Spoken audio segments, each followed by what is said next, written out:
Hello friends, मैं Nivedita astrologer आप सबका अपने यूट्यूब चैनल astromoney.net में तहे दिल से बहुत बहुत स्वागत करती हूँ। दोस्तों, 5 तारीख की रात को 6 को चंद्र ग्रहण है और 21 जून 2020 को सूर्य ग्रहण पड़ने जा रहा है। एस्ट्रोलॉजिकली दोनों ग्रहण अपनी अपनी जगह अपना प्रभाव लेकर विद्यमान है और राहु केतु की पौराणिक कथा जैसा कि हमारे ग्रंथों में लिखित है, उसकी मान्यताओं के अकॉर्डिंग ये ग्रहण कहीं ना कहीं मानव जाति को, समाज को, होने वाली एक्टिविटीज को प्रभावित करने वाले माने जाते हैं। लेकिन अगर आप सकारात्मक होकर इन ग्रहण काल को निकालते हैं तो किसी भी तरह की स्थितियां हो, आप उनके अंदर शुभता ही पाएंगे बजाय किसी भी तरह की एडवर्स कंडीशन के। जी हाँ दोस्तों, चंद्रमा मन सो जाता है। आपके मन के अकॉर्डिंग जो भी थॉट क्रिएट किया जाता है, चाहे वो पॉजिटिव हो चाहे वो नेगेटिव हो, आप उसी के अकॉर्डिंग अपने आप को तैयार करते हैं। इसलिए हमेशा आपको पॉजिटिव सोचना चाहिए और पॉजिटिव वे में सबके साथ रिएक्ट करना चाहिए। वहीं सूर्य आत्मा के कारक हो जाते हैं। हमारे पिता, हमारे मान सम्मान, हमारे यश कीर्ति के लिए सूर्य का प्रभाव हमारी जिंदगी में देखा जा सकता है। और इस ग्रहण काल के दौरान यदि आप अपने माता पिता जिन्होंने आपको जन्म दिया है, यानी कि आत्मा से आत्मा का जन्म, वो खूबसूरती आप यदि जानते हैं, पहचानते हैं, और भगवान किसने देखा जी, माँ बाप साक्षात आपके प्रभु है, भगवान है। अगर आप उनका मान सम्मान रखते हैं तो फिर चाहे कोई भी ग्रहण की स्थितियां हो, वो आपको प्रभावित नहीं कर सकती हैं। चंद्र ग्रहण माता लक्ष्मी, जिसको आप कहते हैं कि आपकी जिंदगी में सबसे ज्यादा इंपॉर्टेंट हो जाती है, और चाहे वो लिक्विडिटी है, चाहे वो आपका मन है, चाहे वो जल है, चाहे वो आपके घर में होने वाली हर पॉजिटिव एक्टिविटी है, वो सब मन के द्वारा गवर्न होती हैं। और मन जितना सात्विक, जितना पॉजिटिव, जितना कहते हैं ना कि एक स्वतंत्र रूप से एक सुंदरता के साथ सोचने वाला होता है, उतनी सुंदर स्थितियों का निर्माण करने वाला होता है।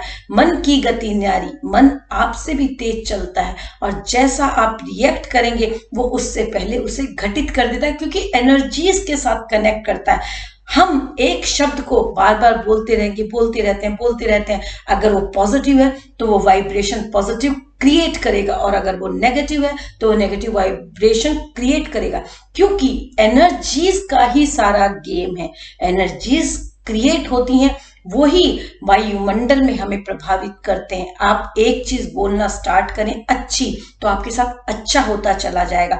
आप एक चीज बुरी बोलते हैं तो आपके साथ आने वाले कुछ दिनों में वैसा ही घटित होना शुरू हो जाता है। इसलिए आप अच्छा सोचें और अच्छा करें। स्पेशली ग्रहण काल के अंदर कहा जाता है कि आप दान पुण्य करें। क्यों? क्योंकि आपके हाथों से एक पॉजिटिव क्रिएशन हुआ, एक पॉजिटिविटी क्रिएट हुई। जब वो आप देते हैं तो आपके सबकॉन्शियस माइंड के साथ ट्यून हो जाता है कि आपने कुछ अच्छा किया, और वो जो अच्छा करने की फीलिंग है वो आपको उन्नति देती है।